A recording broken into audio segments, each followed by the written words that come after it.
அடிக்கு அடி, வெட்டுக்கு வெட்டு, குத்துக்கு குத்து, கொலைக்கு கொலை, இப்படி ஒரு சட்ட திருத்தம் தான் நம் நாட்டுக்கு தேவை. இல்லை என்றால் சுதந்திரம் கிடைத்தும் சுதந்திரம் கிடைக்காத நம் நாட்டில் இப்படிப்பட்ட காம வெறியல்களின் அராஜகம் என்பது நம் நாட்டில் தொடர்ந்து கொண்டுதான் இருக்கும். குற்றவாளி இவன்தான் என்று அதிகாரப்பூர்வமான ஆதாரங்கள் இருந்தும் கூட வழக்கை எடுத்துக்கொண்டு சட்டம் என்ற பெயரில் நீதிமன்றத்திற்கு செல்கிறார்கள்.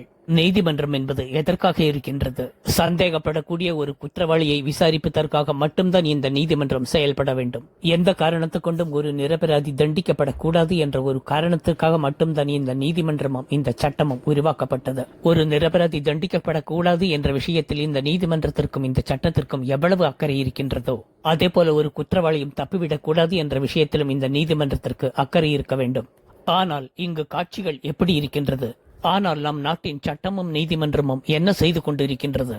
சிறைக்குள் இருக்க வேண்டிய அனைத்து தீய சக்திகளையும், கொலைக்காரர்களையும், கொலைகாரர்களையும் அனைவரையும் அரசாங்க பதவிகளில் அமர வைத்துக் கொண்டு அவர்களை ராஜாக்களாக அமர வைத்து அழகு பார்த்து கொண்டிருக்கின்றது. சினிமாவில் ஹீரோயிசம் காட்டி தேச துரோகிகளை நீங்க எப்படியெல்லாம் பழிவாங்குறீங்க, அதே போல நாட்டில இருக்கிற தேச துரோகிகளையும் நீங்க பழி வாங்குவீங்கன்னு நினைச்சுதானே உங்களை ஓட்டு போட்டு நாங்க ஜெயிச்சு வச்சு உட்கார வச்சிருக்கோம் என்று இந்த பாதிப்பை பார்த்து சகிக்காத அந்த தாய்மார்கள் கதறுகிறார்கள். உங்களை ஜெயிக்க வச்சு முதலமைச்சர் நாற்காலியில உட்கார வச்சதுக்கு நீங்க செஞ்ச நன்றி கடன் இதுதானா என்று அந்த தாய்மார்கள் வயிற்றெரிச்சலை கொட்டி இறைக்கிறார்கள். விசில் சின்னத்துக்கு ஓட்டு போட்டு ஜெயிக்க வச்ச மக்களில் நானும் ஒருவன் என்ற உரிமையோடு கேட்கிறேன், அவர்கள் கூறுவதில் என்ன தவறு இருக்கிறது? கொலை செய்தவன் நான் தான் என்று அவனே ஒப்புக்கொண்ட பிறகும், உண்மையான குற்றவாளி இவன் தான் என்று தெரிந்து கொண்ட பிறகும் இவனுக்காக எதற்கு நீதிமன்றம் செல்ல வேண்டும்? அவனை தரதரவென்று இழுத்து வந்து மக்களின் நடுவே போட்டு அவன் துடிக்க துடிக்க, அவன் கதற கதற அவனை சித்திரவதை செய்ய வேண்டும். அதற்காக உங்கள் மீது யாரும் வழக்கு போட போவதில்லை. நீங்கள் ஒரு சர்வாதிகாரி என்று உங்கள் மீது யாராவது வழக்கு போட்டால் கூட உங்கள் பின்னால் கோடி மக்கள் இருக்கிறார்கள். சட்டம் ஒன்று இருக்கின்றது, நீதிமன்றம் ஒன்று இருக்கின்றது என்று நீங்கள் கேள்வி கேட்கலாம். ஆனால் இந்த சட்டமும் நீதிமன்றமும் என்ன செய்து கொண்டு இருக்கின்றது என்பது அனைத்து மக்களுக்கும் நன்றாகவே தெரியும். இந்த கொள்ளைக்காரர்களையும் கொலைகாரர்களையும் தீய சக்திகளாக வெளியே நடமாட விட்டு அழகு பார்த்து சிரித்துக் கொண்டிருக்கின்றது. இப்படிப்பட்ட கேவலமான காட்சிகளை எல்லாம் கண்ணால் பார்க்க கூடாது என்பதனாலோ என்னவோ அந்த நீதி தேவதை கண்ணை கட்டி கொண்டு இருக்கிறாரோ என்னவோ தெரியவில்லை.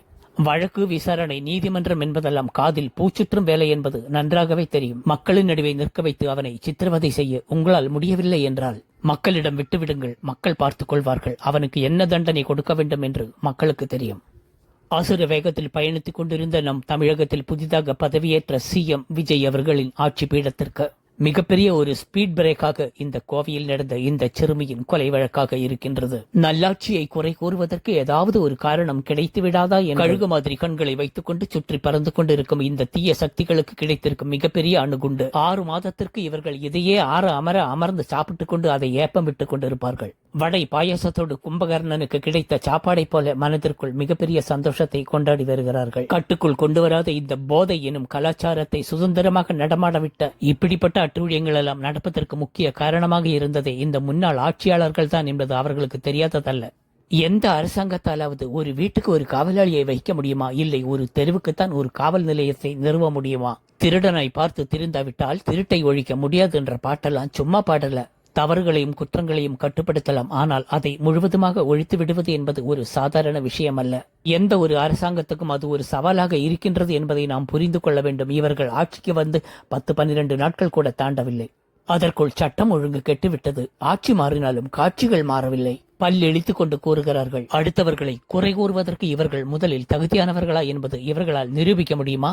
என்னமோ இவர்களின் ஆட்சி காலங்களில் பூமழை பொழிந்து வசந்தம் பொழிந்ததை போல நகைத்துக் கொண்டிருக்கிறார்கள். மாண்புமிகு முதலமைச்சர் விஜய் அவர்களை தயவு செய்து கலங்கிவிடாதீர்கள். அடுத்தவர்கள் என்ன குறை கூறினாலும் பரவாயில்லை, அந்த கடவுளும் இயற்கையும் என்பது எப்பொழுதும் உங்களுக்கு சாதகமாகத்தான் வரலாறுகள் எழுதி கொண்டிருக்கும்.